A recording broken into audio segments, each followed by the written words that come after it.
تمام.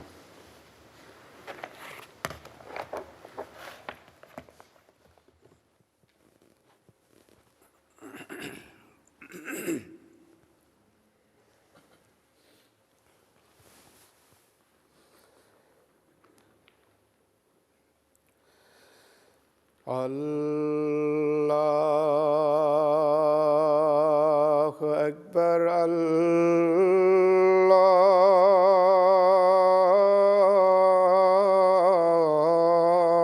اللہ اکبر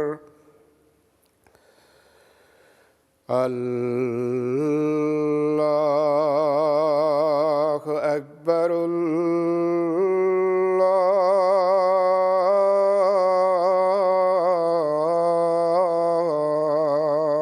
اکبر اشہد ان لا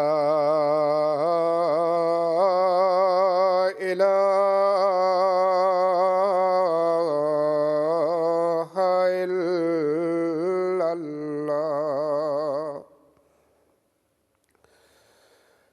اشہد ان لا الہ الا اللہ اشہد ان محمدا رسول اللہ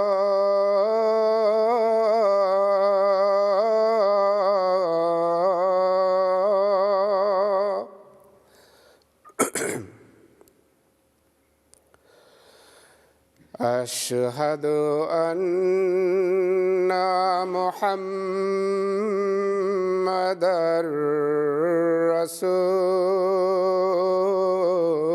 رسول اللہ حی علی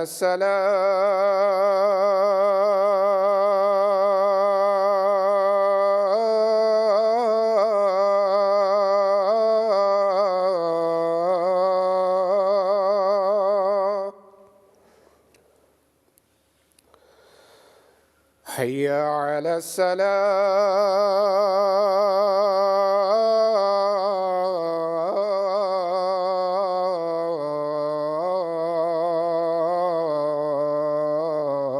الصلاۃ حی علی الفلاح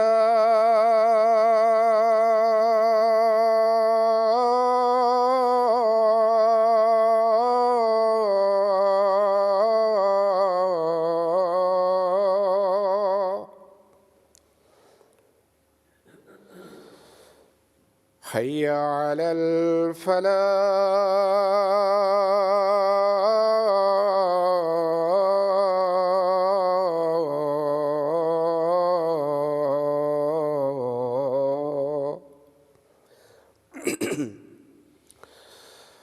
اللہ اکبر اللہ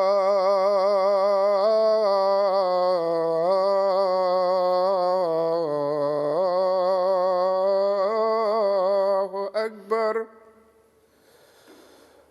لا الہ الا اللہ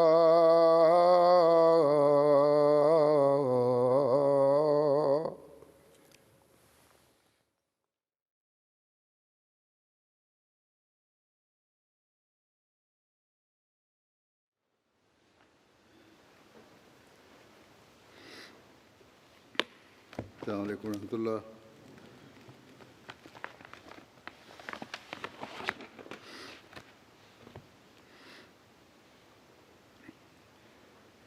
أشهد أن لا إله إلا الله وحده لا شريك له وأشهد أن محمدا عبده ورسوله أما بعد فأعوذ بالله من الشيطان الرجيم بسم الله الرحمن الرحيم الحمد لله رب العالمين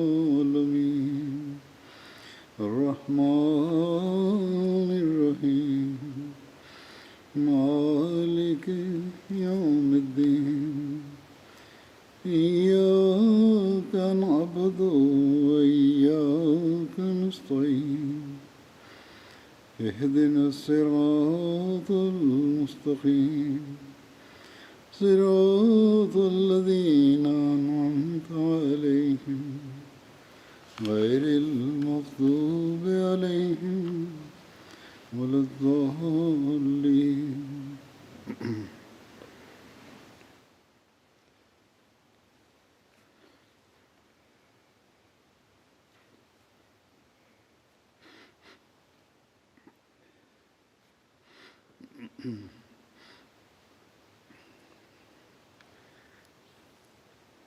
صحابہ کی پہلی حالت اور اسلام قبول کرنے کے بعد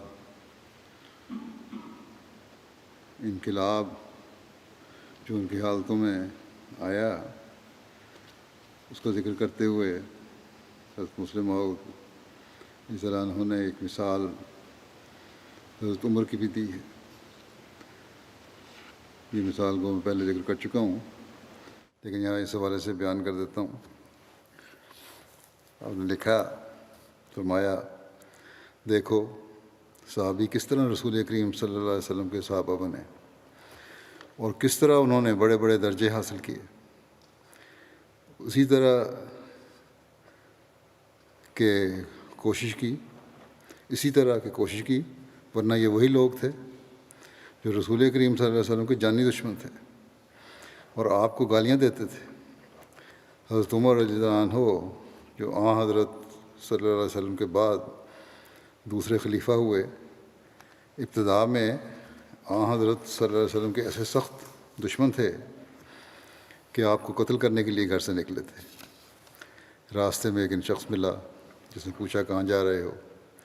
انہوں نے کہا محمد صلی اللہ علیہ وسلم کو قتل کرنے جاتا ہوں. اس نے کہا پہلے اپنی بہن اور بہنوئی کو قتل کر لو جو مسلمان ہو گئے ہیں، پھر محمد صلی اللہ علیہ وسلم کو مارنا. یہ سن کر وہ غصے سے بھر گئے اور اپنی بہن کے گھر کی طرف روانہ ہو گئے. آگے جا کر دیکھا تو دروازہ بند تھا اور ایک شخص قرآن کریم سنا رہا تھا اور ان کی بہن اور بہنوئی سن رہے تھے. اس وقت تک پردے کا حکم نازل نہ ہوا تھا، اس لیے وہ صحابی اندر گھر میں بیٹھے تھے. حضرت عمر نے دروازہ کھٹکھٹایا اور کہا کھولو. ان کی آواز سن کر اندر والوں کو ڈر پیدا ہوا کہ مار دیں گے، اس لیے انہوں نے دروازہ نہ کھولا. حضرت عمر نے کہا اگر دروازہ نہ کھولو گے تو میں توڑ دوں گا. اس پر انہوں نے قرآن کریم سنانے والے مسلمان کو چھپا دیا اور بہنوئی بھی چھپ گیا. صرف بہن نے سامنے آ کر دروازہ کھولا. حضرت عمر نے پوچھا بتاؤ کیا کر رہے تھے اور کون شخص تھا جو کچھ پڑھ رہا تھا؟ انہوں نے ڈر کے مارے ٹالنا چاہا. حضرت عمر نے کہا جو پڑھ رہے تھے مجھے سناؤ. ان کی بہن نے کہا آپ اس کی بے ادبی کریں گے، اس لیے خواہ ہمیں جان سے مار دیں ہم نہیں سنائیں گے. انہوں نے کہا نہیں میں وعدہ کرتا ہوں کہ بے ادبی نہیں کروں گا، یعنی قرآن کریم کی بے ادبی نہیں کروں گا. اس پر انہوں نے قرآن کریم سنایا جسے سن کر حضرت عمر رو پڑے اور دوڑے دوڑے رسول کریم صلی اللہ علیہ وسلم کے پاس گئے. تلوار ہاتھ میں ہی تھی.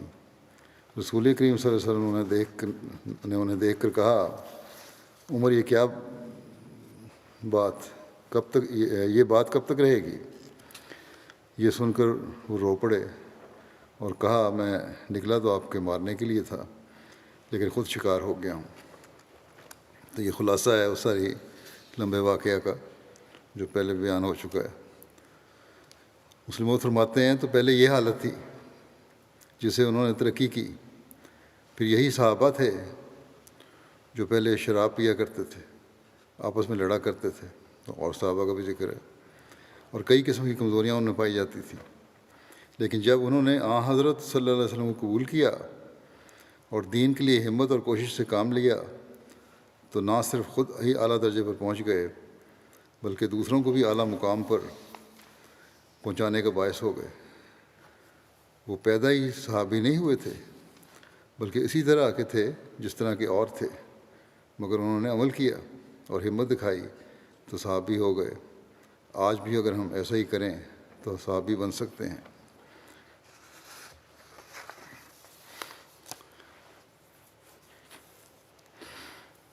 حضرت عمر کی خشیت الہی کی کیا حالت تھی، اس بارے میں روایت ہے۔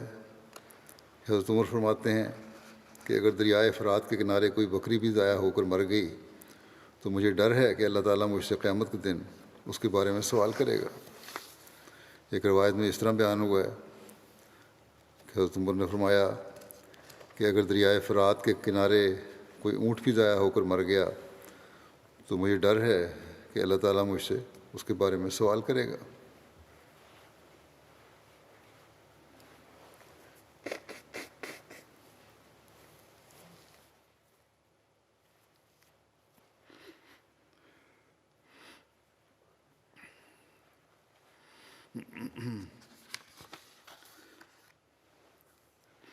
حضرت انس بن مالک سے روایت ہے کہ ایک دن میں عمر بن خطاب کے ساتھ باہر گیا، یہاں تک کہ آپ ایک باغ میں داخل ہوئے۔ میرے اور آپ کے درمیان ایک دیوار حائل تھی، آپ باغ کے اندر تھے۔ میں نے اس وقت آپ کو یہ کہتے سنا، واہ واہ اے خطاب کے بیٹے عمر، تو امیر المومنین ہے، اللہ کی قسم تو ضرور اللہ سے ڈر، ورنہ وہ ضرور تجھے عذاب دے گا۔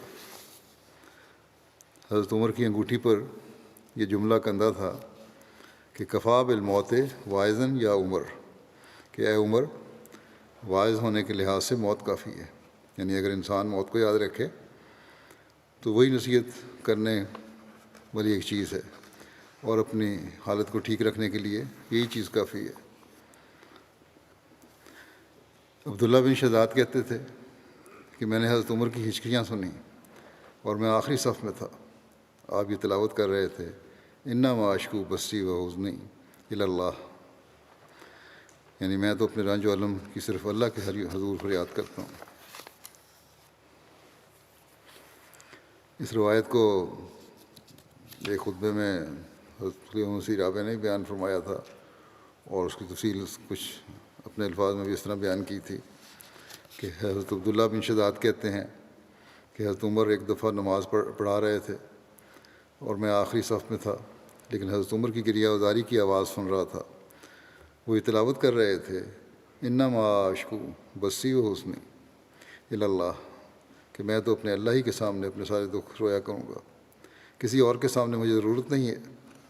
بس جو ذکر الہی میں گم رہتے ہیں ان کو خدا کے سوا کسی اور کا دربار ملتا ہی نہیں جہاں وہ اپنے غم اور دکھ روئیں اور اپنے سینوں کے بوجھ ہلکے کریں۔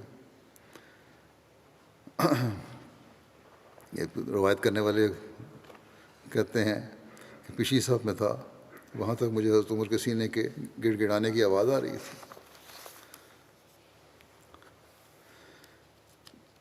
پرانے خدمت کرنے والوں اور قربانی کرنے والوں کا حضرت عمر کس طرح خیال رکھا کرتے تھے، اس بارے میں روایت ہے۔ ثعلبہ بن ابو مالک کہتے ہیں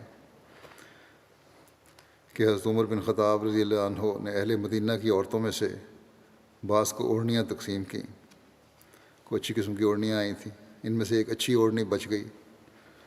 جو لوگ ان کے پاس تھے ان میں سے کسی نے ان سے کہا کہ اے امیر المومنین، آپ یہ رسول اللہ صلی اللہ علیہ وسلم کی اس بیٹی کو دیں جو آپ کے پاس ہے۔ اس کی مراد حضرت علی کی بیٹی حضرت ام کلثوم تھیں۔ حضرت عمر نے کہا ام سلید اس کی زیادہ حقدار ہیں۔ کہا نہیں، ام سلید اس کی زیادہ حقدار ہیں۔ اور حضرت ام سلید فرمایا حضرت عمر نے کہ حضرت ام سلید ان انصاری عورتوں میں سے ہیں جنہوں نے رسول اللہ صلی اللہ علیہ وسلم کی بیعت کی تھی۔ حضرت عمر نے کہا وہ جنگ احد کے دن ہمارے لیے مشقیں اٹھا کر لاتی تھیں۔ پھر قربانی کرنے والوں کے قریبیوں کو بھی نوازنے کا ذکر ایک روایت میں ملتا ہے۔ زید بن اسلم نے اپنے باپ سے روایت کی، کہتے تھے کہ میں حضرت عمر بن خطاب رضی اللہ عنہ کے ساتھ بازار گیا۔ حضرت عمر سے ایک جوان عورت پیچھے سے آ ملی اور کہنے لگی، اے امیر المومنین، میرا خاوند فوت ہو گیا ہے اور چھوٹے چھوٹے بچے چھوڑ گیا ہے۔ اللہ کی قسم، بکری کے پائے بھی انہیں نصیب نہیں، نہ ان کی کوئی کھیتی ہے اور نہ دودھیل جانور یعنی دودھ دینے والے جانور، اور مجھے ڈر ہے کہ کہیں ان کو قید سالی نہ کھا جائے۔ اور میں خفاف بن ایما غفاری کی بیٹی ہوں، اور میرے والد حدیبیہ میں نبی کریم صلی اللہ علیہ وسلم کے ساتھ موجود تھے۔ حضرت عمر یہ سن کر ٹھہر گئے اور آگے نہیں چلے۔ حضرت عمر نے کہا واہ واہ، بہت نزدیک کا تعلق ہے۔ اس کے بعد حضرت عمر نے واپس جا کر ایک مضبوط اونٹ لیا جو گھر میں بندھا تھا، اور 2 بوریاں اناج سے بھریں اور ان پر لاد دیں، اور ان کے درمیان سال بھر کے خرچ کے لیے مال اور کپڑے بھی رکھے۔ پھر اس اونٹ کی نکیل اس عورت کے ہاتھ میں دے دی اور کہا اسے لے جاؤ، یہ ختم نہیں ہوگا کہ اللہ تمہیں اور دے گا۔ ایک شخص کہنے لگا کہ امیر المومنین، آپ نے اس کو بہت دے دیا ہے۔ حضرت عمر نے کہا تیری ماں تجھے کھوئے، یعنی ناراضگی کا اظہار کیا کہ اللہ کی قسم، میں تو اس کے باپ اور اس کے بھائی کو اب بھی دیکھ رہا ہوں کہ انہوں نے عرصے تک ایک قلعے کا محاصرہ کیے رکھا جسے انہوں نے آخر فتح کر لیا۔ پھر اس کے بعد صبح کو ہم نے ان دونوں کے حصے اپنے درمیان تقسیم کرنے لگے، یعنی وہ قلعہ ہم دونوں نے فتح کیا تھا جس کی غنیمت کا کل مسلمانوں کو ملی، گویا ہم نے ان کے حصے میں سے بانٹا۔ بس یہ وجہ ہے کہ اس کی حقدار بنتی ہے کہ اسے کچھ دیا جائے۔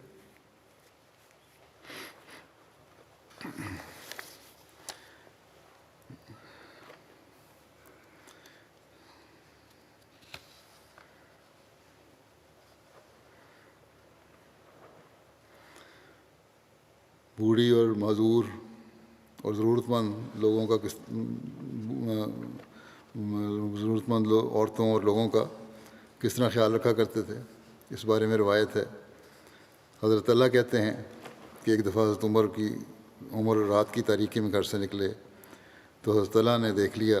حضرت عمر ایک گھر میں داخل ہوئے، پھر دوسرے گھر میں داخل ہوئے۔ جب صبح ہوئی تو حضرت اللہ اس گھر میں گئے، وہاں ایک نابینا بڑھیا بیٹھی ہوئی تھی۔ ان گھروں میں سے ایک گھر میں گئے۔ حضرت اللہ نے اس سے پوچھا جو شخص تیرے پاس آتا ہے رات کو وہ کیا کرتا ہے؟ بڑھیا نے جواب دیا وہ کافی عرصے سے میری خدمت کر رہا ہے اور میرے کام کاج کو ٹھیک کرتا ہے اور میری گندگی دور کرتا ہے۔ یہ سن کر حضرت اللہ نے ندامت سے اپنے آپ کو کہا اے طلحہ، تیری ماں تجھے کھوئے۔ کتنے افسوس کی بات ہے کہ عمر کی لغزشوں کی کھوج میں ہے، یہاں تو معاملہ ہی کچھ اور ہے۔ رعایا کی خدمت کے یہ عظیم معیار تھے جو حضرت عمر نے قائم فرمایا۔ حضرت عمر کی لوگوں، ضرورت مندوں، عورتوں، بچوں کی ضروریات پوری کرنے کی بہت سی روایات ہیں کہ کس طرح اللہ تعالیٰ کا خوف رکھتے ہوئے آپ پوری کیا کرتے تھے اور کس طرح بے چین ہو جایا کرتے تھے۔ آپ جب دیکھتے تھے کہ کسی کی ضرورت پوری نہیں ہوئی اور آپ کی رعایا میں ہے وہ، تو بہت بے چین ہوتے تھے۔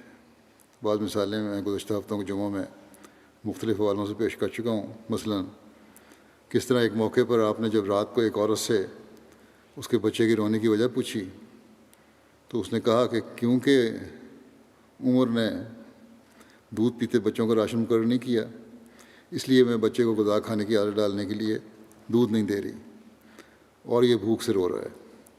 یہ بات سن کر حضرت عمر بے چین ہو گئے اور فوراً کھانے پینے کا سامان کا انتظام کیا اور پھر اعلان کیا کہ آئندہ سے ہر پیدا ہونے والے بچے کو بھی راشن ملا کرے گا۔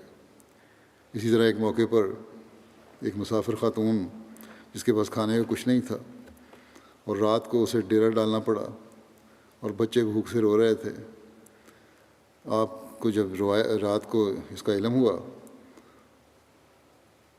تو فوراً اسٹور سے کھانے پینے کا سامان اٹھا کر اس تک پہنچایا اور بے چین ہو گئے، اور اس وقت تک آپ کو چین نہیں آیا جب تک کہ کھانا پکا کر اس بچوں کو کھلا کر انہیں آہستہ نہ دیکھ لیا۔ پھر آپ اس جگہ سے واپس ہوئے۔ حضرت مسلم موعود نے بیان کیا کہ حضرت عمر کو دیکھ لو، ان کے رعب اور دبدبہ سے ایک طرف دنیا کے بڑے بڑے بادشاہ کانپتے تھے، کیسر و کسریٰ کی حکومتیں لرزہ بر اندام تھیں، مگر دوسری طرف اندھیری رات میں ایک بدوی عورت کے بچوں کو بھوکا دیکھ کر عمر جیسا عظیم المرتبت انسان تلملا اٹھا، اور وہ اپنی پیٹھ پر آٹے کی بوری لاد کر اور گھی کا ڈبہ ہاتھ میں اٹھا کر ان کے پاس پہنچا، اور اس وقت تک واپس نہیں لوٹا جب تک کہ اس نے اپنے ہاتھ سے کھانا پکا کر ان بچوں کو نہ کھلا لیا اور اطمینان سے سو نہ گئے۔ پھر ایک واقعہ حضرت ابن عمر سے مروی ہے۔ حضرت عمر جب شام سے مدینہ لوٹ کر آئے تو لوگوں سے الگ ہو گئے تاکہ ان کے احوال معلوم کریں، یعنی اس قافلے سے الگ ہو گئے اور ایک طرف چلے گئے تاکہ لوگوں کے حوال معلوم کریں۔ تو آپ کا گزر ایک بڑھیا کے پاس سے ہوا جو اپنے خیمے میں تھی۔ آپ اس سے پوچھ گچھ کرنے لگے تو اس نے کہا، اے شخص، عمر نے کیا کیا؟ آپ نے کہا کہ وہ ادھر ہی تو ہے اور شام سے آ گیا ہے۔ تو اس عورت نے کہا کہ خدا اس کو میری طرف سے جزائے خیر نہ دے۔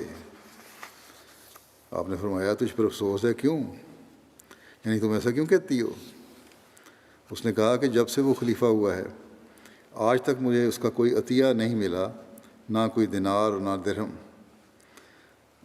حضرت عمر نے فرمایا، تجھ پر افسوس، اور عمر کو تیرے حال کی خبر کیسے ہو سکتی ہے؟ اس بڑھیا کو نہیں پتہ تھا کہ حضرت عمر ہیں، جب کہ تو ایسی جگہ بیٹھی ہوئی ہے، دور دراز علاقے میں جنگل کے قریب بیٹھی ہوئی ہے۔ تو اس نے کہا، سبحان اللہ۔ عورت کہنے لگی، سبحان اللہ، میں گمان نہیں کرتی کہ کوئی لوگوں پر والی بن جائے اور اس کو یہ خبر نہ ہو کہ اس کے آگے مشرق اور مغرب میں کیا ہے۔ تو عمر روتے ہوئے اس کی طرف متوجہ ہوئے اور یہ کہہ رہے تھے کہ ہائے عمر، ہائے کتنے دعوے دار ہوں گے، ہر ایک تجھ سے زیادہ دین کی سمجھ رکھنے والا ہے، اے عمر۔ پھر اس سے فرمایا حضرت عمر نے کہ تو اپنی مظلومیت کے حق کو اس کے ہاتھ کتنے میں بیچتی ہے کہ میں اس کو جہنم سے بچانا چاہتا ہوں۔ یعنی یہ کہا کہ حضرت عمر کو جہنم سے بچانا چاہتا ہوں، تو بتا کتنے میں بیچتی ہو اپنی مظلومیت کے حق کو۔ اس نے کہا کہ ہم سے مذاق نہ کر، خدا تجھ پر رحمت کرے۔ عورت نے کہا تو اس سے حضرت عمر نے فرمایا، یہ مذاق نہیں ہے۔ حضرت عمر اسے اصرار کرتے رہے یہاں تک کہ اس کے حق مظلومیت کو 25 دینار میں خرید لیا۔ ابھی یہ بات ہو رہی تھی کہ حضرت علی بن ابی طالب اور حضرت عبداللہ بن مسعود آ پہنچے اور ان دونوں نے کہا، السلام علیکہ یا امیر المومنین۔ اس پر عورت نے اپنا ہاتھ اپنے سر پر رکھا اور کہنے لگی کہ اللہ بھلا کرے، میں نے امیر المومنین کو ان کے سامنے برا بھلا کہہ دیا۔ تو اس سے امیر المومنین نے فرمایا، تجھ پر کوئی جرم نہیں، خدا تجھ پر رحم کرے۔ پھر حضرت عمر نے ایک چمڑے کا ٹکڑا مانگا کہ اس پر لکھیں، مگر نہ ملا۔ پھر اپنی چادر میں سے جس کو اوڑا ہوا تھا ایک ٹکڑا کاٹا اور لکھا، بسم اللہ الرحمن الرحیم، یہ اس کی دستاویز ہے جو عمر نے فلاں عورت سے آج کے دن تک اس کا حق مظلومیت 25 دینار میں خریدا ہے۔ جب سے وہ والی بنا ہے تو وہ اب اللہ کے سامنے محشر میں کھڑی ہو کر اگر دعویٰ کرے تو عمر اس سے بری ہے۔ علی بن ابی طالب اور عبداللہ بن مسعود اس پر گواہ ہیں۔ پھر وہ تحریر حضرت علی کو دے دی اور فرمایا کہ اگر میں تم سے پہلے دنیا سے گزر جاؤں تو اس کو میرے کفن میں رکھ دینا۔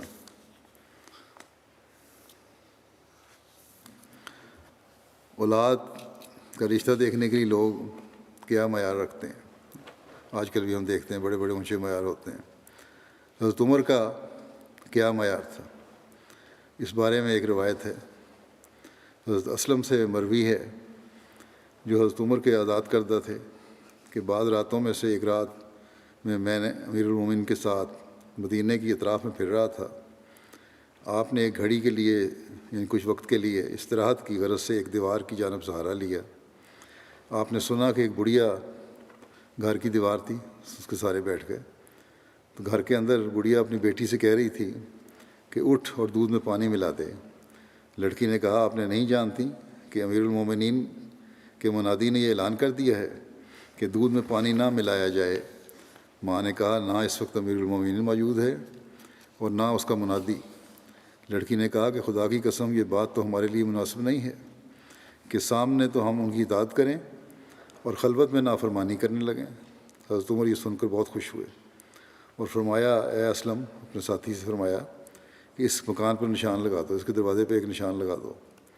دوسرے دن آپ نے کسی کو بھیجا اور اس لڑکی کا رشتہ اپنے بیٹے عاصم سے کر دیا۔ اس کی اسی سچائی پر نیکی کو دیکھتے ہوئے اپنے بیٹے کا رشتہ اس لڑکی سے کر دیا۔ اس سے عاصم کی ایک لڑکی پیدا ہوئی۔ حضرت عمر بن عبدالعزیز اسی لڑکی کی اولاد میں سے تھے۔ ایک روایت میں ہے کہ سلمہ بن بیان کرتے ہیں کہ ایک دفعہ میں بازار سے گزر رہا تھا کہ حضرت عمر اپنے کسی کام سے گزر رہے تھے۔ آپ کے ہاتھ میں کوڑا تھا۔ حضرت عمر نے کہا اے سلمہ، اس طرح راستہ سے ہٹ کر چلا کرو۔ پھر مجھے ہلکا سا کوڑا مارا، لیکن کوڑا میرے کپڑے کے کنارے پر لگا۔ بس میں راستے سے ہٹ گیا اور آپ خاموش ہو گئے، یہاں تک اس بات کو سال گزر گیا۔ پھر حضرت عمر سے میری بازار میں ملاقات ہوئی۔ آپ نے فرمایا اے سلمہ، کیا اس سال حج کو جانے کا ارادہ ہے؟ میں نے کہا ہاں اے امیر المومنین۔ پھر آپ نے میرے ہاتھ پکڑا اور مجھے گھر لے گئے اور ایک تھیلے میں سے 600 درہم مجھے دیے اور فرمانے لگے اے سلمہ، اس کو اپنی ضروریات میں استعمال کر لو، اور یہ اس کا بدلہ ہے جو 1 سال پہلے میں نے تمہیں کوڑا مارا تھا۔ سلمہ نے کہتے ہیں کہ میں نے عرض کیا کہ اللہ کی قسم امیر المومنین، میں یہ بات بالکل بھول چکا تھا اور آج آپ نے یاد کروائی ہے۔ حضرت عمر رضی اللہ عنہ یہ بھی دیکھا کرتے تھے کہ بازار کی قیمتیں ایسی ہوں جن سے کسی بھی فریق کے شہری حقوق متاثر نہ ہوں۔ چنانچہ اسی بات کو بیان فرماتے ہوئے حضرت مسلم موعود نے بیان کیا کہ شہری حقوق میں یہ بھی داخل ہے کہ لین دین کے معاملات میں خرابی نہ ہو۔ ہم دیکھتے ہیں کہ اسلام نے اس حق کو بھی نظر انداز نہیں کیا، چنانچہ اسلام نے بھاؤ کو بڑھانے اور مہنگا سودا کرنے سے روکا ہے۔ اسی طرح دوسروں کو نقصان پہنچانے اور ان کو تجارت میں فیل کرنے کے لیے بھاؤ کو گرا دینے سے بھی منع فرمایا ہے، جس طرح آج کل کی مارکیٹ میں یہ چلتا ہے۔ ایک دفعہ مدینہ میں ایک شخص ایسے ریٹ پر انگور بیچ رہا تھا جس ریٹ پر دوسرے دکاندار نہیں بیچ سکتے۔ حضرت عمر پاس سے گزرے تو انہوں نے اس شخص کو ڈانٹا، کیونکہ اس طرح باقی دکانداروں کو نقصان پہنچتا تھا۔ غرض اسلام نے سودا مہنگا کرنے سے بھی روک دیا اور بھاؤ کو گرا دینے سے بھی روک دیا، تاکہ نہ دکانداروں کو نقصان ہو اور نہ پبلک کو نقصان ہو۔ عامر بیان کرتے ہیں کہ ایک شخص حضرت عمر کے پاس آیا اور کہا کہ میری ایک بیٹی تھی جس کو جاہلیت میں زندہ درگور کر دیا گیا، لیکن میں نے اسے مرنے سے پہلے نکال لیا۔ جب وہ اسلام لے آئی تو اس پر اللہ تعالیٰ کی حدود میں سے ایک حد لگ گئی، غلط کام ہوا، اس کی وجہ سے حد لگ گئی، تو اس نے ایک چھری لی تاکہ اس سے اپنے آپ کو قتل کر دے۔ میں نے اسے پکڑ لیا جبکہ اس نے اپنی بعض رگوں کو کاٹ لیا تھا۔ پھر میں نے اس کا علاج کیا یہاں تک کہ وہ ٹھیک ہو گئی۔ پھر اس نے اچھی توبہ کی تو اسے توبہ کر لی۔ اے امیر المومنین، اب مجھے اس کے لیے نکاح کے پیغامات آ رہے ہیں، لڑکی کے رشتے آ رہے ہیں۔ کیا میں اس کے پہلے معاملے کے بارے میں بتایا کروں کہ کیا زندگی تھی، اس کی پہلی زندگی کیا تھی، کیا کچھ ہوتا رہا اس کے ساتھ اور کیا اس نے اپنے ساتھ کیا؟ حضرت عمر نے اس سے کہا، اس شخص سے کہا کہ اللہ تعالیٰ نے اس کے عیب پر پردہ ڈالا ہے اور تو اس کو ظاہر کرے گا؟ اللہ کی قسم اگر تو نے اس کے معاملے کے بارے میں کسی کو بھی بتایا تو میں تجھے پورے شہر والوں کے سامنے عبرت کا نشان بناؤں گا، بلکہ اس کا نکاح ایک پاک دامن مسلمان عورت کی طرح کر دو۔ بھول جاؤ باتوں کو۔ تعاون، امواس اور حضرت عمر کا لوگوں کی جانوں کے بارے میں فکر کیا تھی، اس بارے میں آتا ہے کہ رملہ نے بیت المقدس کے راستے پر رملہ سے بیت المقدس کے راستے پر 6 میل کے فاصلے پر ایک وادی ہے جس کا نام امواس ہے۔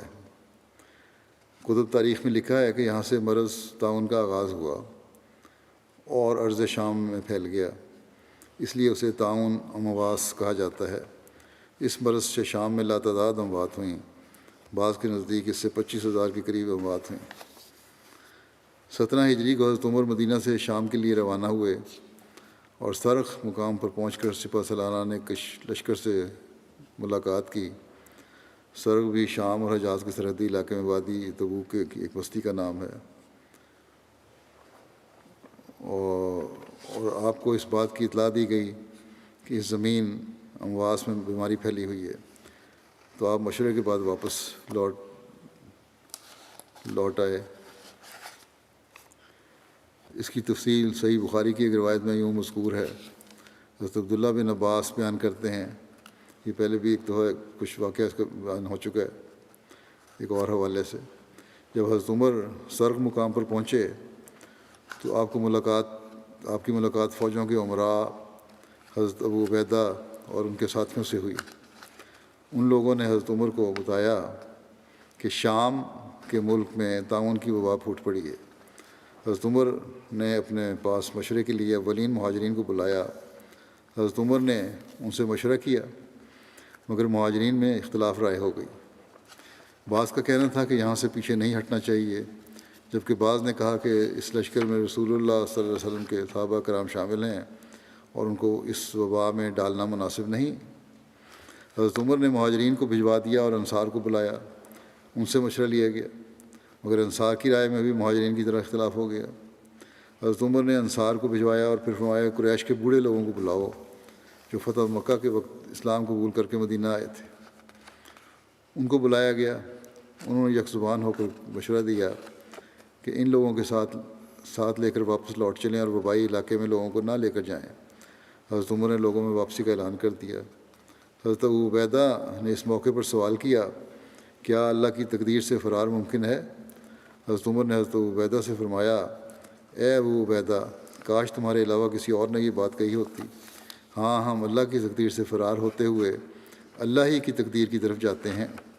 اگر تمہارے پاس اونٹ ہوں اور تم ان کو لے کر ایسی وادی میں اترو جس کے 2 کنارے ہوں، ایک سرسبز اور دوسرا خشک، تو کیا ایسا نہیں کہ اگر تم اپنے اونٹوں کو سرسبز جگہ پر چراؤ تو اللہ کی تقدیر سے ہے، اور اگر تم ان کو خشک جگہ پر چراؤ تو وہ بھی اللہ کی تقدیر سے ہی ہے۔ راوی کہتے ہیں کہ اتنے میں حضرت عبد الرحمن بن عوف بھی آ گئے، جو پہلے اپنی کسی مصروفیت کی وجہ سے حاضر نہیں ہو سکے تھے۔ انہوں نے عرض کیا کہ میرے پاس اس مسئلے کا علم ہے، میں نے رسول اللہ صلی اللہ علیہ وسلم کو یہ فرماتے ہوئے سنا ہے کہ جب تم کسی جگہ کے بارے میں سنو کہ وہاں کوئی وبا پھوٹ پڑی ہے تو وہاں مت جاؤ، اور اگر کوئی مرض کسی ایسی جگہ پر پھوٹ پڑے جہاں تم رہتے ہو تو وہاں سے فرار ہوتے ہوئے باہر مت نکلو۔ اس پر حضرت عمر نے اللہ کا شکر ادا کیا اور واپس لوٹ گئے۔ حضرت عمر مدینہ سے آئے تھے اور ابھی وبا والی جگہ پر نہیں پہنچے تھے، اس لیے اپنے ساتھیوں کو لے کر واپس آ گئے۔ لیکن حضرت ابو عبیدہ چونکہ فوجیوں کے سپہ سالار تھے اور پہلے سے ہی وبا والے علاقے میں مقیم تھے، اس لیے آپ اور مسلمان فوجیں تعاون زدہ علاقے میں رہیں، جو جہاں تھے وہیں رہے۔ مدینہ پہنچ کر حضرت عمر نے شام کے مسلمانوں کے متعلق سوچنا شروع کیا کہ انہیں تعاون کی تباہ کاریوں سے کیسے بچایا جائے۔ خاص طور پر حضرت عمر کو حضرت ابو عبیدہ کا بہت خیال تھا۔ ایک دن حضرت عمر نے حضرت ابو عبیدہ کو خط بھیجا کہ مجھے تم سے ایک ضروری کام ہے، اس لیے جب تمہیں یہ خط پہنچے تو فوراً مدینہ کے لیے روانہ ہو جانا۔ اگر خط رات کو پہنچے تو صبح ہونے کا انتظار نہ کرنا، اور اگر خط صبح پہنچے تو رات ہونے کا انتظار نہ کرنا۔ یہ محبت تھی آپ کی حضرت ابو عبیدہ سے۔ حضرت ابو عبیدہ نے جب وہ خط پڑھا تو کہنے لگے، میں امیر المومنین کی ضرورت کو جانتا ہوں، اللہ حضرت عمر پر رحم کرے، وہ اسے باقی رکھنا چاہتے ہیں جو باقی رہنے والا نہیں۔ یعنی یہ تو اللہ جانتا ہے کہ میرے ساتھ کیا ہونا ہے۔ ابو عبیدہ نے سوچا، پھر اس خط کا جواب دیا کہ یا امیر المومنین، میں آپ کی منشا کو سمجھ گیا ہوں، مجھے نہ بلائیے، یہیں رہنے دیجیے۔ میں مسلمان سپاہیوں میں سے ایک ہوں، جو مقدر ہے وہ ہو کر رہے گا، میں ان سے کیسے منہ موڑ سکتا ہوں۔ حضرت عمر نے جب وہ خط پڑھا تو رو پڑے۔ حاضرین نے پوچھا کہ یا امیر المومنین، کیا حضرت ابو عبیدہ فوت ہو گئے؟ آپ نے فرمایا نہیں، لیکن شاید ہو جائیں۔ حضرت عمر نے اہل الرائے اصحاب کے مشورے کے بعد حضرت ابو عبیدہ کو لکھا کہ تم لوگوں کو نشیب میں لے کر اترے ہو، اس لیے کسی بلند اور پرفضا مقام پر چلے جاؤ، نیچی جگہ کے بجائے ذرا اونچی جگہ پہ چلے جاؤ۔ پہاڑی جگہ پر جہاں ذرا ہوا بھی صاف ہو۔ حضرت ابو عبیدہ ابھی اس حکم کی تعمیل کے متعلق فکر کر رہے تھے کہ طاعون نے ان پر وار کیا اور وہ فوت ہو گئے۔ حضرت ابو عبیدہ نے اپنے جانشین حضرت معاذ بن جبل کو نامزد کیا تھا، لیکن وہ بھی طاعون میں مبتلا ہو گئے اور ان کا انتقال ہو گیا۔ حضرت معاذ بن جبل نے اپنا قائم مقام حضرت عمر بن عاص کو بنایا تھا۔ آپ نے ایک تقریر کی اور فرمایا، یہ وبا جب پھوٹتی ہے تو آگ کی طرح پھیلتی ہے، پہاڑوں میں چھپ کر اپنی جانیں بچاؤ۔ آپ لوگوں کو لے کر وہاں سے نکلے اور پہاڑوں میں چلے گئے، یہاں تک کہ وبا کا زور ٹوٹ گیا اور گھٹتے گھٹتے بالکل ختم ہو گیا۔ حضرت عمر کو حضرت عمر بن عاص کی اس تقریر کا علم ہوا تو نہ صرف یہ کہ آپ نے اسے پسند فرمایا، بلکہ اسے اپنے اس حکم کی تعمیل قرار دیا جو آپ نے حضرت ابو عبیدہ کو بھیجا تھا۔ حضرت ابو عبیدہ بن جراح کے علاوہ حضرت معاذ بن جبل، حضرت یزید بن ابو سفیان، حضرت حارث بن ہشام اور حضرت سہیل بن عمر اور حضرت عتبہ بن سہیل اور ان کے علاوہ بھی دیگر معززین اس وبا سے فوت ہوئے تھے۔ طاعون امواس سے واپس آنے کا ذکر کرتے ہوئے ایک جگہ پر حضرت مسلم نے بھی بیان فرمایا ہے کہ لکھتے ہیں، بیان فرماتے ہیں کہ جب شام میں جنگ ہوئی اور وہاں طاعون پڑی، حضرت عمر وہاں خود تشریف لے گئے تاکہ لوگوں کے مشورے سے فوج کی حفاظت کا کوئی معقول انتظام کیا جائے۔ مگر جب بیماری کا حملہ تیز ہو گیا تو صحابہ نے عرض کیا کہ آپ کو یہاں ٹھہرنا مناسب نہیں، آپ واپس مدینہ تشریف لے جائیں۔ جب آپ نے واپسی کا ارادہ کیا تو حضرت ابو عبیدہ نے کہا، افرارن من قدر اللہ، کیا اللہ تعالیٰ کی تقدیر سے آپ بھاگتے ہیں؟ حضرت عمر نے فوراً جواب دیا، نعم نفر من قدر اللہ الی قدر اللہ، ہاں ہم اللہ کی، خدا تعالیٰ کی ایک تقدیر سے اس کی دوسری تقدیر کی طرف بھاگتے ہیں۔ غرض دنیاوی سامانوں کو ترک کرنا جائز نہیں، ہاں دنیاوی سامانوں کو دین کے تابع رکھنا چاہیے۔ حضرت عمر کی قبولیت دعا کے چند واقعات ہیں۔ حضرت خوات بن جبیر فرماتے ہیں کہ حضرت عمر کے دور خلافت میں لوگ سخت قحط میں مبتلا ہوئے تو حضرت عمر لوگوں کے ساتھ نکلے اور ان کو 2 رکعت نماز استسقاء پڑھائی، پھر اپنی چادر اپنے دونوں کندھوں پر ڈالی اور چادر کے دائیں طرف کو بائیں کندھے پر ڈالا اور بائیں طرف والی چادر کو دائیں کندھے پر ڈالا، پھر یعنی لپیٹ لی، پھر اپنے ہاتھ کو دعا کے لیے اٹھایا اور عرض کیا، اللہم انا نستغفرک و نستسقیک، کہ اے اللہ عز و جل، بے شک ہم تجھ سے بخشش طلب کرتے ہیں اور بارش کے خواستگار ہیں۔ ابھی آپ دعا مانگ کر اپنی جگہ سے پیچھے نہیں ہوئے تھے کہ بارش شروع ہو گئی۔ راوی کہتے ہیں کہ جو ہمارے دیہاتی لوگ تھے وہ حضرت عمر کے پاس آئے اور عرض کیا، اے امیر المومنین، فلاں دن فلاں وقت اپنی وادی میں تھے ہم کہ بادلوں نے ہم پر سایہ کیا اور ہم نے اس میں سے ایک آواز سنی کہ ابو حفص کی بارش تمہارے پاس آئی، ابو حفص کی بارش تمہارے پاس آئی۔ آپ کی ایک دعا کی قبولیت کا واقعہ دریائے نیل کے جاری ہونے کے بارے میں بیان کیا جاتا ہے۔ دریائے نیل جب خشک ہوتا تھا تو اسلام سے پہلے وہاں کے لوگوں میں اسے جاری رکھنے کی ایک رسم تھی، اور واقعی اس رسم کا کوئی اثر ہوتا تھا یا نہیں اللہ بہتر جانتا ہے، لیکن اسلام نے آ کر اس رسم کا خاتمہ کر دیا۔ اور اس رسم کے خاتمے کے بارے میں جو واقعہ بیان کیا جاتا ہے وہ یوں ہے کہ قیس بن حجاج سے روایت ہے کہ جب مصر فتح ہوا تو وہاں کے باشندے اجمی مہینوں کے کسی دن حضرت عمر بن عاص کے پاس آئے تو لوگوں نے کہا، اے امیر المومنین، اے امیر، ہمارے دریائے نیل کے لیے ایک رسم ہے جس کے بغیر یہ بہتا نہیں ہے۔ حضرت عمر نے پوچھا کہ وہ کیا ہے؟ انہوں نے کہا کہ جب 11 راتیں اس مہینے کی گزر جائیں تو ہم ایک کماری لڑکی کے پاس اس کے والدین کی موجودگی میں جاتے ہیں، پھر اس کے والدین کو رضامند کرتے ہیں اور اس کو بہترین کپڑے اور زیورات پہناتے ہیں، پھر اس کو دریائے نیل میں ڈال دیتے ہیں۔ حضرت عمر نے ان سے کہا کہ اسلام میں ایسا کبھی نہیں ہوگا، یقیناً اسلام ان تمام رسموں کو ختم کرتا ہے جو اس سے پہلے تھیں۔ بس وہ ٹھہرے رہے اور دریائے نیل اس وقت بالکل نہیں بہہ رہا تھا، یہاں تک کہ لوگوں نے وطن سے نکلنے کا ارادہ کر لیا، یعنی شروع میں ڈال دیتے تھے، آخر جب یہ ایسا وقت آ گیا کہ دریائے نیل بالکل خشک ہو گیا، لوگوں نے وہاں سے جانے کا ارادہ کر لیا، چھوڑنے کا جگہ کو۔ بس جب حضرت عمر نے یہ دیکھا تو حضرت عمر بن خطاب کو اس کے بارے میں لکھا۔ حضرت عمر نے حضرت عمر بن عاص کو جواباً لکھا کہ تم نے جو کچھ کہا وہ ٹھیک ہے، یقیناً اسلام ان تمام رسموں کو ختم کرتا ہے جو اس سے پہلے تھیں۔ انہوں نے خط کے اندر ایک چھوٹا رکا بھیجا اور حضرت عمر نے حضرت عمر کو لکھا کہ یقیناً میں نے تمہاری طرف اپنا خط کے اندر ایک رکا بھیجا ہے، اس کو دریائے نیل میں ڈال دینا۔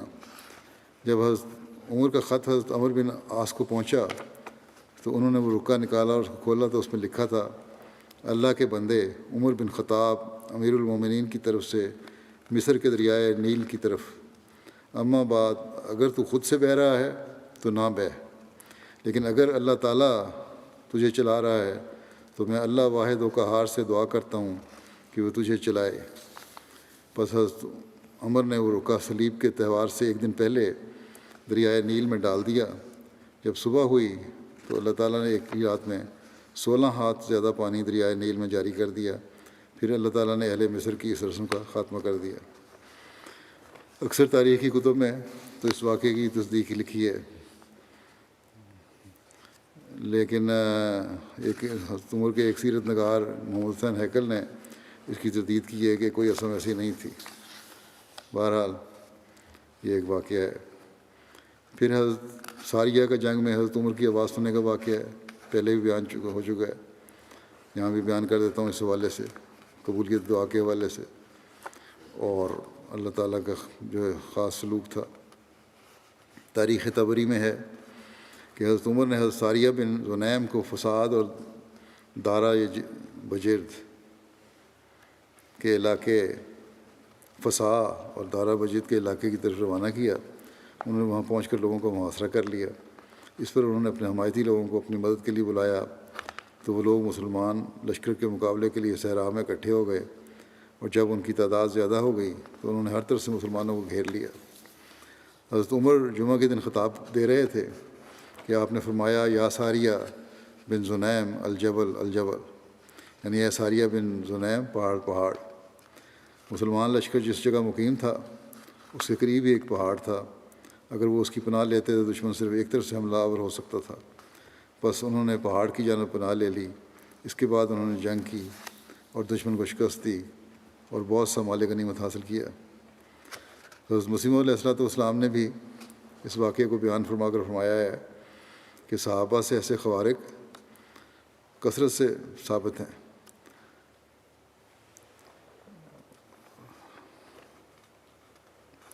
حضرت مسیح علیہ السلام کا جو مکمل اقتباس ہے وہ گزشتہ خطبے میں وہ بیان پڑھ چکا ہوں۔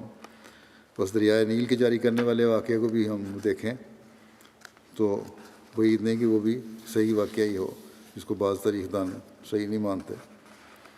حضرت عمر کی ٹوپی کی برکت اور کیسر روم کے بارے میں ایک ذکر ملتا ہے، اس کو حضرت مسلم موعود نے بیان فرمایا ہے کہ حضرت عمر رضی اللہ عنہ کے زمانے میں ایک دفعہ کیسر کے سر میں شدید درد ہوا اور باوجود ہر قسم کے علاج کے اسے آرام نہ آیا۔ کسی نے اسے کہا کہ حضرت عمر کو اپنے حالات لکھ کر بھجوا دیں اور ان سے تبرک کے طور پر کوئی چیز منگواؤ، وہ تمہارے لیے دعا بھی کریں گے اور تبرک بھی بھجوا دیں گے، ان کی دعا سے تمہیں ضرور شفا حاصل ہو جائے گی۔ اس نے حضرت عمر رضی اللہ عنہ کے پاس اپنا سفیر بھیجا۔ حضرت عمر رضی اللہ عنہ نے سمجھا کہ یہ متکبر لوگ ہیں، میرے پاس اس نے کہاں آنا تھا، اب یہ دکھ میں مبتلا ہوا ہے تو اس نے اپنا سفیر میرے پاس بھیج دیا ہے۔ اگر میں نے اسے کوئی اور تبرک بھیجا تو ممکن ہے کہ وہ اسے حقیر سمجھ کر استعمال نہ کرے، اس لیے مجھے کوئی ایسی چیز بھجوانی چاہیے جو تبرک کا کام بھی دے اور اس کے تکبر کو بھی توڑ دے۔ چنانچہ انہوں نے اپنی ایک پرانی ٹوپی جس پر جگہ جگہ داغ لگے ہوئے تھے اور جو میل کی وجہ سے کالی ہو چکی تھی اسے تبرک کے طور پر بھجوا دی۔ اس نے جب یہ ٹوپی دیکھی تو اسے بہت برا لگا، تو اس نے اب ٹوپی نہ پہنی، مگر خدا تعالیٰ یہ بتانا چاہتا تھا کہ تمہیں برکت اب محمد رسول اللہ صلی اللہ علیہ وسلم کے ذریعے ہی حاصل ہو سکتی ہے۔ اسے اتنا شدید درد سر ہوا کہ اس نے اپنے نوکروں سے کہا وہ ٹوپی لاؤ جو عمر نے بھجوائی تھی تاکہ میں اسے اپنے سر پر رکھوں۔ چنانچہ اس نے ٹوپی پہنی اور اس کا درد جاتا رہا۔ کیونکہ اس کو ہر 8ویں 10ویں دن سر درد ہو جایا کرتا تھا، اس لیے پھر تو اس کا یہ معمول ہو گیا کہ وہ دربار میں بیٹھتا تو وہی حضرت عمر رضی اللہ عنہ کی میلی کچیلی ٹوپی اس نے اپنے سر پر رکھی ہوئی ہوتی۔ حضرت مسلم فرماتے ہیں کہ یہ نشان جو خدا تعالیٰ نے اسے دکھایا، اس میں ایک اور بات بھی مخفی ہے۔ اور رسول کریم صلی اللہ علیہ وسلم کے ایک صحابی کیسر کے پاس قید تھے، اور اس نے حکم دیا تھا کہ انہیں سور کا گوشت کھلایا جائے۔ وہ فاقے برداشت کرتے مگر سور کے قریب نہیں جاتے تھے۔ گو اسلام نے یہ کہا ہے کہ اضطرار کی حالت میں سور کا گوشت کھا لینا جائز ہے، مگر وہ کہتے تھے کہ میں صحابی ہوں، میں ایسا نہیں کر سکتا۔ جب کئی دن کے فاقوں کے بعد وہ مرنے کے لگتے تو کیسر انہیں روٹی دے دیتا۔ جب پھر انہیں کچھ طاقت آ جاتی تو پھر کہتا کہ انہیں سور کھلایا جائے۔ اس طرح نہ وہ انہیں مرنے دیتا نہ جینے۔ کسی نے اس سے کہا کہ تجھے یہ سر درد اس لیے ہے کہ تو نے اس مسلمان کو قید رکھا ہوا ہے، اور اب اس کا علاج یہی ہے کہ تم عمر سے اپنے لیے دعا کرواؤ اور ان سے کوئی تبرک منگواؤ۔ جب حضرت عمر رضی اللہ عنہ نے اسے ٹوپی بھیجی اور اس کے درد میں فاقہ ہو گیا تو وہ اس سے اتنا متاثر ہوا کہ اس نے اس صحابی کو بھی چھوڑ دیا۔ اب دیکھو کہاں کیسر ایک صحابی کو تکلیف دیتا ہے اور اللہ تعالیٰ اس کے سزا کے طور پر اس کے سر میں درد پیدا کر دیتا ہے۔ کوئی اور شخص اسے مشورہ دیتا ہے کہ عمر سے تبرک منگواؤ اور ان سے دعا کرواؤ، وہ تبرک بھیجتے ہیں اور کیسر کا درد جاتا رہتا ہے۔ اس طرح اللہ تعالیٰ اس صحابی کی نجات کے بھی سامان کر دیتا ہے اور محمد رسول اللہ صلی اللہ علیہ وسلم کی صداقت اس پر ظاہر کر دیتا ہے۔ تفسیر رازی میں ہے کہ کیسر نے حضرت عمر کو لکھا کہ مجھے سر درد ہے جو ٹھیک نہیں ہو رہی، آپ میرے لیے کوئی دوا بھجوائیں۔ تو حضرت عمر نے اس کے لیے ٹوپی بھجوائی۔ جب وہ اسے اپنے سر پر رکھتا تو اس کے سر میں درد رک جاتی، اور جو ہی وہ اسے سر سے اتارتا اسے دوبارہ سر درد ہو جاتی۔ بس اس بات سے وہ متعجب ہوا۔ اس نے ٹوپی میں تلاش کیا اور اس میں ایک کاغذ پایا جس میں بسم اللہ الرحمن الرحیم لکھا ہوا تھا۔ یہ تفسیر رازی کیا ایک ہے ذکر۔ حضرت عمر کی دعائیں ہیں بعض۔ عمر بن میمون بیان کرتے ہیں کہ حضرت عمر یہ دعا کیا کرتے تھے کہ اللہم توفنی مع الابرار ولا تخلفنی فی الاشرار وقنی عذاب النار والحقنی بالاخیار۔ اے اللہ مجھے نیک لوگوں کے ساتھ وفات دے اور مجھے برے لوگوں میں پیچھے نہ چھوڑ، اور مجھے آگ کے عذاب سے بچا اور مجھے نیک لوگوں کے ساتھ ملا دے۔ یحییٰ بن سعید بن مسیب سے روایت ہے کہ حضرت عمر بن خطاب جب مینا سے لوٹے تو اپنے اونٹ کو ابطح نے بٹھایا اور وادی بطحا کے پتھروں سے ایک ڈھیر بنایا اور اس پر اپنی چادر کا ایک کنارہ بچھا کر لیٹ گئے اور اپنے ہاتھ آسمان کی طرف اٹھا کر دعا کرنے لگے، اللہم کبرت سنی وضعفت قوتی وانتشرت رعیتی فاقبضنی الیک غیر مزین ولا مفرط۔ اے اللہ میری عمر زیادہ ہو گئی ہے اور میری قوت کم ہو گئی ہے اور میری رعیت پھیل گئی ہے، تو مجھے بغیر ضائع کیے اور کم کیے وفات دے دے۔ بس ابھی ذوالحجہ کا مہینہ ختم نہیں ہوا تھا کہ آپ پر حملہ ہوا اور آپ کی شہادت ہو گئی۔ حضرت ابن عمر سے مروی ہے کہ قحط کے دنوں میں حضرت عمر نے ایک نیا کام کیا جسے وہ نہ کیا کرتے تھے۔ وہ یہ تھا کہ لوگوں کو عشاء کی نماز پڑھا کر اپنے گھر میں داخل ہو جاتے اور آخر شب تک مسلسل نماز پڑھتے رہتے۔ پھر آپ باہر نکلتے اور مدینہ کے اطراف میں چکر لگاتے رہتے۔ ایک رات سحری کے وقت میں نے ان کو یہ کہتے ہوئے سنا کہ اللہم لا تجعل ہلاک امت محمد علی یدی، اے اللہ میرے ہاتھوں محمد صلی اللہ علیہ وسلم کی امت کی ہلاکت میں نہ ڈالنا۔ حضرت خلیفۃ المسیح اول رضی اللہ عنہ بیان فرماتے ہیں کہ انسان کو چاہیے کہ اپنے خدا تعالیٰ کے واسطے خالصتاً عبادت کرے، پھر خواہ خلقت اس کو برا سمجھے یا بھلا، اس امر کی پرواہ نہیں ہونی چاہیے، اور اپنے ظاہر کو جان بوجھ کر برا بنانا حضرت رسول کریم صلی اللہ علیہ وسلم کی سکھلائی ہوئی اس دعا سے ناجائز ثابت ہوتا ہے، اور وہ دعا حضرت صلی اللہ علیہ وسلم نے حضرت عمر کو سکھلائی تھی، اور اس طرح ہے کہ اللہم اجل سریرتی خیرم من علانیتی وجل علانیتی صالحہ، کہ اے اللہ میرے باطن کو میرے ظاہر سے بہتر بنا اور میرے ظاہر کو اچھا کر۔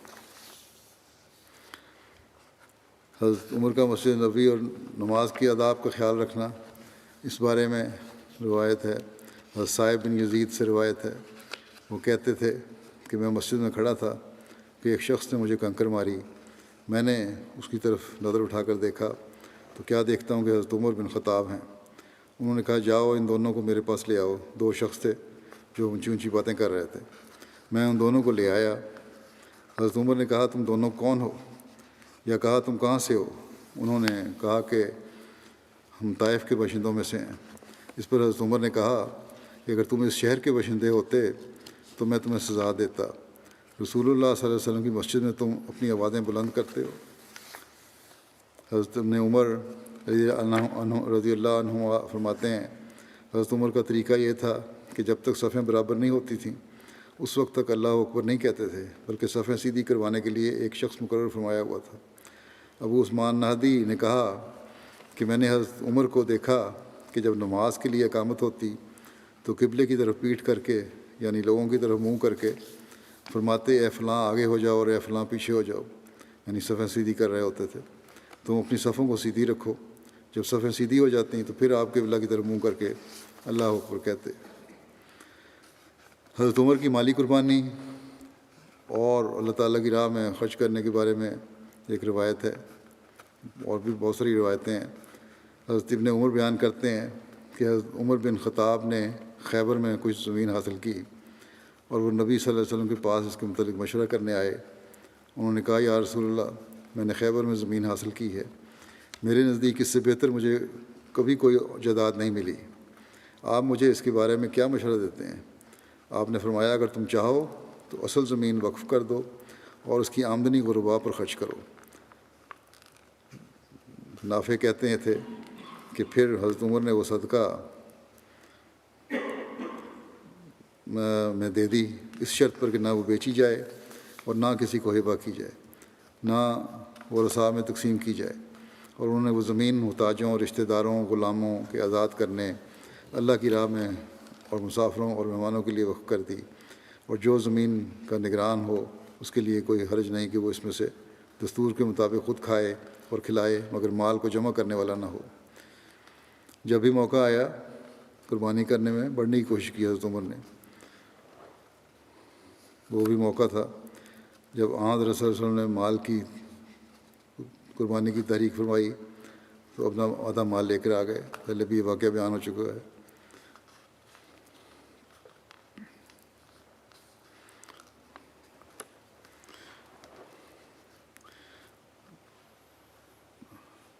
لیکن خشیت الہی کا یہ حال تھا کہ جب فوت ہونے لگے تو آنکھوں سے آنسو روان تھے، اور فرماتے تھے کہ میں کسی انعام کا مستحق نہیں ہوں، میں تو صرف یہ جانتا ہوں کہ سزا سے بچ جاؤں۔ یہ تھا خشیت خوف خدا کا حال آپ کا۔ بارے بھی تھوڑی سی باتیں ہیں جو آئندہ بھی انشاءاللہ بیان ہو جائیں گی۔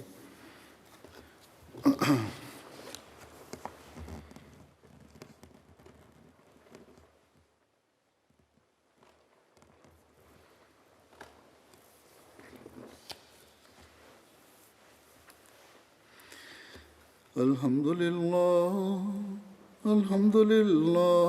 نحمده ونستعينه ونستغفره ونؤمن به ونتوكل عليه ونعوذ بالله من شرور أنفسنا ومن سيئات أعمالنا، من يهده الله فلا مضل له ومن يضلل فلا هادي له، ونشهد أن لا إله إلا الله ونشهد أن محمدا عبده ورسوله۔